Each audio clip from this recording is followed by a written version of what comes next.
This is a PSA, a public service announcement. Just wanted to keep you guys informed. The article comes to you guys from 9 to 5 Mac. I'll leave a link to it in the description so you guys can check it out. Most of you should be aware by now that Apple no longer ships its phones with chargers in the box. That has changed for quite a while now.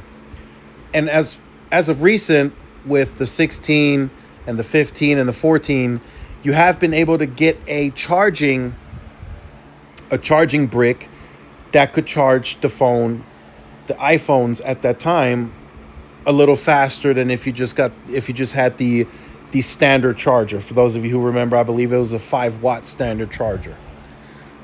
Well, with the new iPhones, the 17s, you can now charge them even faster, but you will need a new charger with a very specific specification.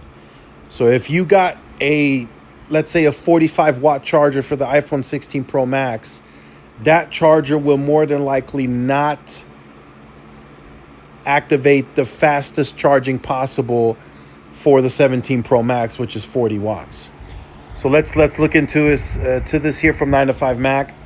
So there is a new specification. It's called USB PD 3.2 SPR AVS, and you will have to have that on the charging brick, and it's going to require a 60-watt USB-C cable to be able to charge this to 50% in 20 minutes.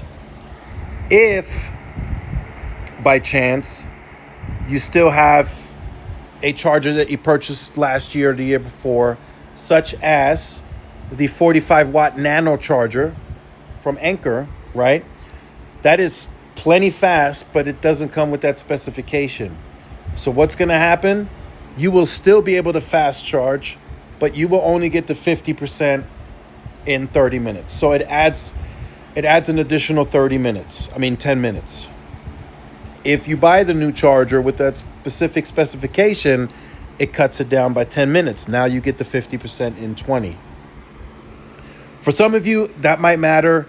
Some of you might not care. Some of you might be like, I'm fine with it getting the 50% in 30 minutes. I'll be honest, just my quick take. Fast charging, I don't want to say it hasn't mattered for Apple, because we know Apple and the devices, especially back when they had the 5-watt chargers, they used to charge very, very, very slow. And up until recently, I would say 15 to 16s, they were still charging fairly slow. I think it still took about an hour and a half to fully charge the iPhone. Now you could possibly do that a lot quicker, but Apple has so many not safety, but there's so much Apple wants to preserve your battery.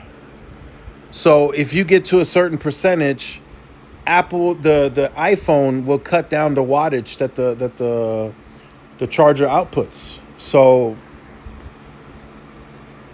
yes, it still charges faster, but Apple will never allow it to charge to the fullest capability for the entire time, because they want to help you preserve battery. Right? That's always been the case. I see it now. If I happen to wake up in the middle of the night and I see my phone on 80%, the phone will say it's going to take 3 more hours to get it to 100%, because now it's on a very, very low charge, right? Because it's trying to preserve the life of the battery. So I understand that. So I don't know how important this really is from an overall perspective, but for you it might be very important, right? Every minute counts. Some people say time is money. So because if you can get to 50% in 20 minutes, that means it can get to a pretty decent percentage in 10 minutes, right?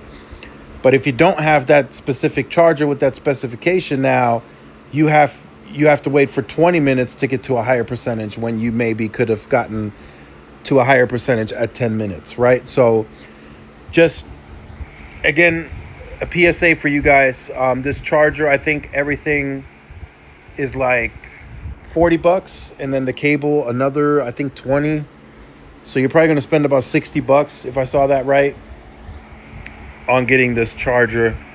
I probably won't get it myself. I have the MacBook Pro charger, which I think can do 60 or 70 watts. And I'm fine with 50% in 30 minutes. I'm fine with that. But let me know your thoughts. Let me know if you're going to purchase this charger for faster charging. Let us know in the comments. Like, share, subscribe. I'll see you in the next one. Peace.